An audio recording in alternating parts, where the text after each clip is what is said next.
Assalamualaikum warahmatullahi wabarakatuh. Teman-teman sekalian, Alhamdulillah kita sudah sampai makalah yang ke-10, yaitu air mata yang menyelamatkan ketika dosa ditangisi dan ketaatan yang membahagiakan. Kita sebagai manusia, sebagai insan pernah melakukan kesalahan. Namun bagaimana sikap kita menghadapi kesalahan itu? Ada yang menangis dalam ketaatan, ada pula yang tertawa dalam kemaksiatan. Sekian, Assalamualaikum warahmatullahi wabarakatuh. Bismillahirrahmanirrahim. Assalamualaikum warahmatullahi wabarakatuh. Setiap insan pernah melakukan kesalahan. Namun yang membedakan antara mereka yang dekat dengan rahmat Allah dan mereka yang terjerumus dalam murkanya bukan terletak pada dosa atau ketaatannya semata, melainkan pada sikap hatinya terhadap dosa dan taat itu. Ada yang menangis dalam ketaatan dan ada pula yang tertawa dalam maksiat. Maka pertanyaannya, apakah engkau menangis saat berdosa atau tertawa saat taat? Man adhnaba dhanban wa huwa yadhaku, fa inna Allaha yudkhiluhu an-nar wa huwa yabki, wa man ata'a wa huwa yabki, fa inna Allaha yudkhiluhu al-jannah wa huwa yadhak.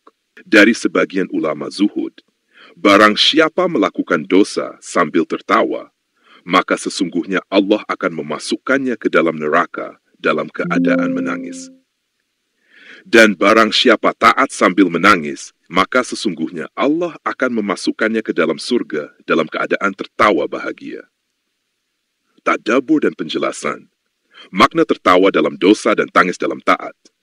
Tertawa saat bermaksiat adalah tanda kerasnya hati, seakan dosa dianggap permainan.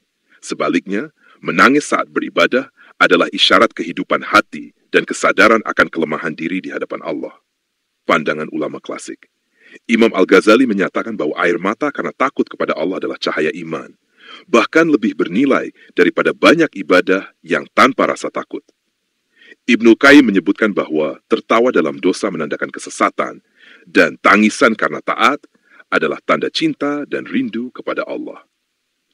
Ulama kontemporer menjelaskan bahwa dosa yang dilakukan dengan kesadaran dan penyesalan bisa mengangkat derajat seseorang, sedangkan ibadah yang disertai sombong justru bisa menjerumuskan.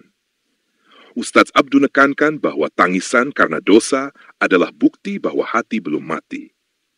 Ustadz Adi Hidayat menegaskan bahwa air mata karena taat lebih disukai Allah daripada sekadar tawa dalam pujian manusia. Ilustrasi kehidupan modern. Seorang pemuda membuka video maksiat di ponselnya sambil tertawa bersama teman-temannya. Ia mengira itu ringan dan lucu, tanpa sadar bahwa tawa itu bisa mengantarkannya pada neraka. Di tempat lain, seorang ayah yang baru pulang dari kerja keras meneteskan air mata saat sholat malam, memohon agar anak-anaknya tidak lalai dari agama.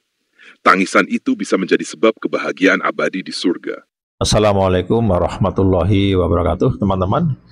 Sampailah pada kesimpulan, kita dapat mengambil beberapa kesimpulan. Yang pertama, Allah tidak hanya menilai perbuatan, tetapi juga perasaan saat kita melakukannya. Yang kedua, tertawa dalam dosa adalah bahaya yang mengundang kemurkaan Allah. Tiga, tangisan dalam taat adalah kemuliaan yang membuka pintu surga. Empat, menjaga kelembutan hati adalah bagian dari jalan menuju keselamatan. Nasihat untuk kita semuanya, jangan tertawa dalam kemaksiatan, karena itu bisa menjadi awal kebinasaan. Biasakan menangis dalam doa dan ibadah, karena itu bisa melembutkan hati yang keras. Berikutnya, jangan remehkan dosa kecil jika dilakukan terus-menerus, apalagi dilakukan dengan rasa bangga. Jadikan setiap amal sebagai ladang tangis yang membawa kita pada rahmat Allah. Oke, itu teman-teman pelajaran hari ini. Sekian, terima kasih. Doa penutup. Allahumma ij'alna mimman yabki 'inda dhikrik wa yafrahu 'inda ta'atik wa taqabbal minna ad-dumu'a allati sakabnaha fi khalawatina waj'alha sababan li rahmatika ya arhamar rahimin. Ya Allah, jadikan kami termasuk orang-orang yang menangis saat mengingat-Mu. Bergembira dalam ketaatan kepadamu dan terimalah air mata kami yang kami tumpahkan dalam kesendirian kami sebagai sebab rahmat-Mu, wahai Zat yang Maha Pengasih. Sholawat penutup, Allahumma salli ala Sayyidina Muhammad wa ala alihi wa sahbihi ajma'in. Shalatan tuniru biha qulubana wa tuzakki biha nufusana wa taj'aluna biha min ahli sururi wal jannah. Semoga Allah menjadikan kita termasuk orang-orang yang menangis karena takut kepadanya, bukan orang-orang yang tertawa dalam kelalaian. Jadilah hamba yang tidak malu menangis di dunia, agar bisa tertawa bahagia di surga. Alhamdulillahi Rabbil Alamin. Wassalamualaikum warahmatullahi wabarakatuh.